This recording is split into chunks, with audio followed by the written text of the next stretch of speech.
Hiya! For today's video ay samahan nyo naman kami sa aming day 2 dito sa Cornwall. Andito nga po pala kami ngayon sa Truro, Cornwall. At dito kami nagstay sa Trewins Manor Holiday Lodge. Ngayong araw nga ay hindi pa rin kami mamamasyal dahil i-enjoy muna namin ang mga free amenities dito. Good morning, good morning! Pagkagising nga sa umaga, ang aming kapitbahay ay nakaluto na po agad ng breakfast. Sila nga pala ang aming mga kasama, si Ate Bernice, Kuya Dennis, Kuya Glenn and Ate Grace, Ate Lay and Sean. Sobrang napahinga ako sa pagluluto dahil ang mga ate at kuya ang palaging nagluluto dito. Ganito lang po kalapit ang kanilang lodge sa lodge namin, kaya naman talagang kapitbahay lang kami. After ng breakfast ay gagayak na kami at mag-change outfit na kami para sa swimming. Kahapon pa kasi kami kinukulit ng aming mga batuta na mag-swimming. Pagbigyan na natin dahil sila naman ang priority sa holiday na ito. At thank you Lord nga dahil umaraw po ngayon, kung kahapon ay binabagyo ay pinagbigyan po kami ngayon. Summer weather today, kaya naman nakalabas kami ng naka-short lang at t-shirt. At ayan nga po ang aming view. Kaya naman kahit hindi na kami lumabas or mamasyal ay sulit na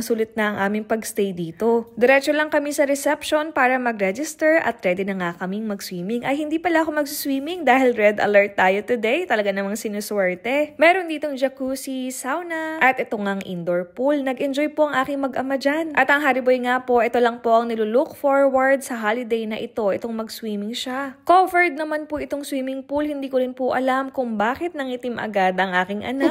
Naglaro nga din po ng race ang mga daddies at ang mga bata. Itong aming mga batuta ay sabik po yan sa mga kalaro dahil lahat po sila ay nag-iisang anak lang. After mag-swimming ay naglaro naman itong aking mag-ama ng boomerang. Habang kaming mga mommies ay busy naman po magluto para sa aming merienda. Dito ulit sa kapitbahay ang aming merienda. Nagluto kami dyan ni Ate Lay ng sopas at turon. Tapos sila ate ang niluto naman nila ay pangmalakasang palabok. Kahit sobrang dami na naming niluto, ang aming mga batuta po ay nagre-request pa rin ng pancake. Buti na lang may dala si Peng na instant hot cake. Kaya ito po, sinamahan ko na lang silang mag-bake. After namin magluto ng pancake ay nagpahinga muna kami ng mga ate. Nag-nap muna kami para may lakas mamayang gabi kasi magpupuyat kami. At pagkagising nga ay nag-prepare naman kami agad ng mga kakainin namin for dinner. Ito nga ang aming pagkain. Merong palabok, ginisang gulay, piritong pampano, pansit, at yang sausawan. Ito nga at nakapag-date pa kami ng Tatay Oni dito sa Gedli. At nagsusubuan pa nga.